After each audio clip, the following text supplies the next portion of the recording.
Hello my beautiful souls! Welcome sa ating tarot reading sessions. Keep in mind, general reading po ito, maaaring mag-resonate, maaaring hindi. Kunin nyo na lang po kung para sa inyo and leave the rest. Maaaring mag-shift the energies or magkabaliktad ang sitwasyon. Kaya kayo na pong bahala kung saan kayo nakalugar sa reading natin. Let's see. So we have here the Ten of Swords and the Shadow Side or Devil. So we have here the Star and the Knight of Cups.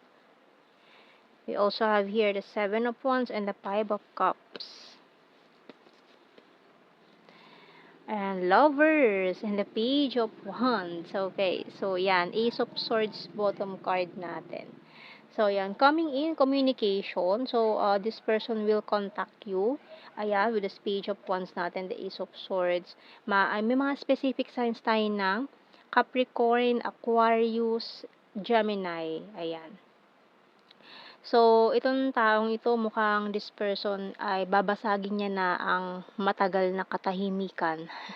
So, kung matagal na kayong hindi nag-uusap nitong taong ito, magugulat ka na lang na biglang, kasi ang tagal nyo nang hindi nagpapansinan, tagal nyo nang hindi nag-uusap, then magugulat ka, ayan, pinasag niya na ang katahimikan niya. Ayan, biglang boom, ganun. So, we have here waiting shed and bonfire. So, mukhang hinintay niya talaga ito or nag-formulate pa siya ng maraming words sa sasabihin sa'yo. So, we have here dream catcher. Magnet. Oh. Fish and coffin. Bottom card is ground. So, may energy din tayo ng Scorpio. Ayan. So, ang lakas ng, dito, magnet. Siguro recently na panaginipan ka nitong taong ito Kaya parang bigla niya naramdaman ulit tong magnetic pull na ito towards you. So, kung nangyari man sa inyo or kung may nangyari man na betrayal dito or may pagtataksil na naganap dito in your, kung nagkaroon man kayo ng relationship nitong taong ito. Kung pinagtaksilan ka niya, pili mo pinagtaksilan ka niya, or may pinili man siyang iba before na akala mo ikaw na yon. So, mukhang hindi natuloy, kung ganyan. So, mukhang this person will contact you soon. Kasi parang may nagtutulak sa kanya na gawin to. Na kausapin ka na after ng so many years na rin siguro ito na hindi kayo nag-uusap. No? So, tingnan natin. Kuha tayo ng mga messages natin sa ating tarot messages, oracle cards. I want commitment. So, siguro before, hindi siya ready sa commitment. Kumbaga, naglalaro lang tong taong to. Hindi po na hindi siya for the serious type of relationship. Puro bonfire lang. Alam mo kasi itong taong to, may energy siya ng ganyan. May expiration sa kanya ang relationship. Kumbaga, pinakamahaba na siguro yung 3 months. Kasi itong bonfire na to hindi yan nagtatagal Kasi hindi naman niya, kumbaga temporary relief lang ito, ganyan. Yung passion saglit lang, hindi siya pang matagalan. Yan ang energy ng bonfire natin. So siguro ganun siya sa mga relationship niya before. Pero after niya ma-meet ka, makilala ka, nagbago din yung pananaw sa buhay nitong taong to. So, dati hindi non-committal tong taong to. So, hindi talaga siya nagko-commit. Ayaw niya sa commitment. Pero, ayan, dahil mukhang itong taong to is nag-e-emote dito, parang nagdadrama sa buhay, ganyan. So, na-realize niya siguro na malaki yung tama niya sa'yo Sa'yo niya naramdaman tong kakaibang magnetic pull na yan. I want to marry you someday. So, ayan, mukhang sa'yo niya talaga nahanap yung mga qualities na gusto niya sa isang tao, na naghahanap pa siya ng iba. Kumbaga, noong mga panahong yun, hindi kanya sineryoso kasi gusto lang niya maglaro, ayan. Gusto lang niya itong mga bonfire energy na ganyan na pansamantala lang, hindi kailangan seryosohin, mga ganyan. Wala pa sa isip niya yung magseryoso sa buhay, sa relationship. Pero ngayon, this person will surprise you. Magugulat na lang ikaw na bigla siyang lumitaw diyan sa harapan mo, bigla siyang tumawag out of the blue, yung mga ganyan na parang feeling mo, wala ng pag-asa yung connection niyo nitong taong 'to kasi inisip mo matagal ka na niya nakalimutan, pero hindi pa pala. So, ayan 'no, crying over you, feeling lost. So, 'yan ang nagdadrama nga ito sa buhay 'no. Talagang, na-realize niya na ano, ang laking kawalan sa buhay niya, 'no. So, we have here, "I need to achieve my goals. Can we start again? Money is important and honesty is the best policy." So, siguro ayan focus din siya sa mga goals niya sa buhay, eh. Kumbaga pera, pera, pera yung nasa isip nitong taong 'to and play, play, play lang sa relationship. More on kasi pera at saka ano lang, eh, kumbaga gusto lang niya magsaya, you know? Kumbaga wala pa sa isip niya yung magseryoso sa buhay ng mga panahong yon. "I want to see you this weekend," bottom card. So yan, gusto ko rin niya makita. So kuha tayo ng ano dito, message ng galing sa archangels natin.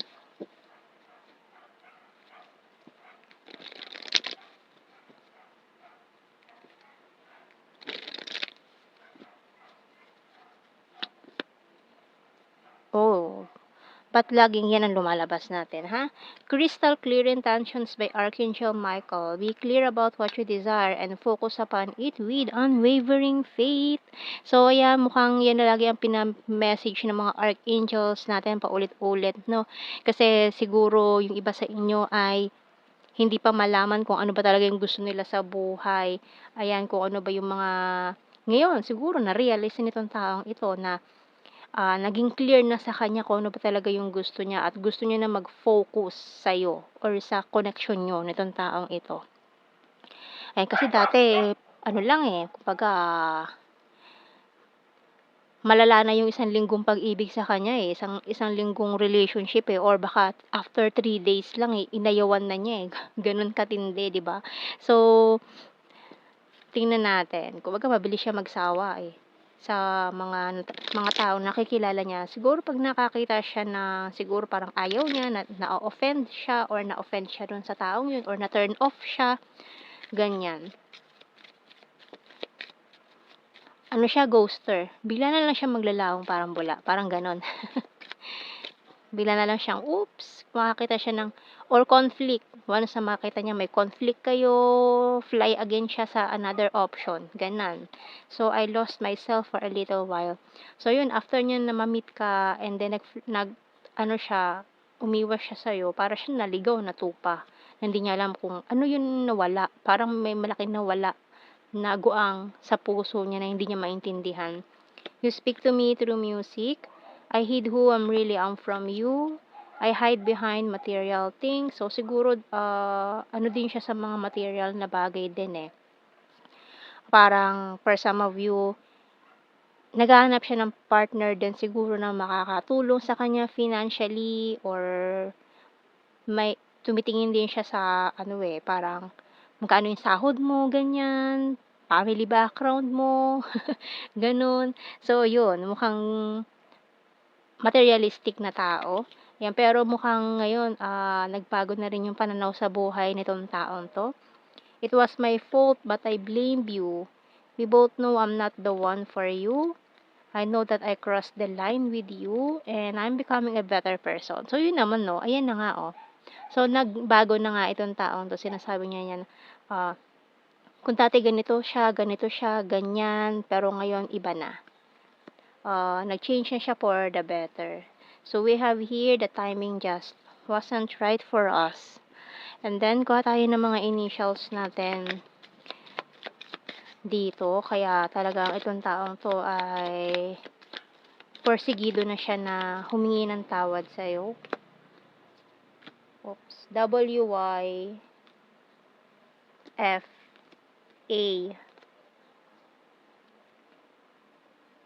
C.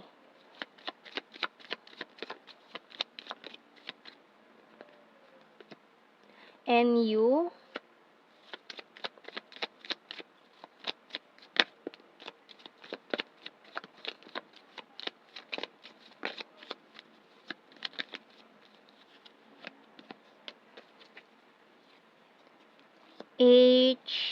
MKDJX.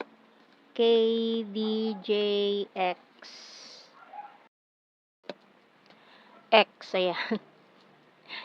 Bottom card natin. So, kuha tayo ng blue card. We have here separation, past life lover, and obsession. So, mukhang na-obsess din tong taong to, pero na-realize niya yon after niya makipag-split sa'yo or iwasan ka. So, tingnan natin sa general signs and the messages. May letter V pa pala tayo dito. Nabanggit ko ba to? Ayan. Letter V. Lumipad siya dun pala sa taas. Okay, let's see. Sa general signs. So, hindi na natin kailangan i-explain more itong mga general signs natin. Keywords na lang ito. Alam nyo na yan. And, okay, ang dami nito. Wait lang. We have your South PH. High expectations. Ayan ang taas kasi ng expectations niya no? September. Sagittarius. Overthinker din. So, ngayon gusto niya na magpaka-loyal, no?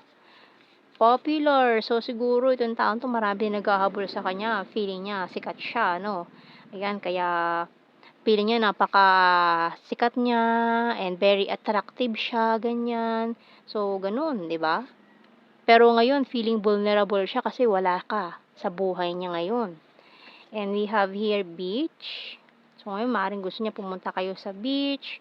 August, private person, funny, ayan, siguro may mga long distance situation, future lover, number 5, amazing, and beautiful.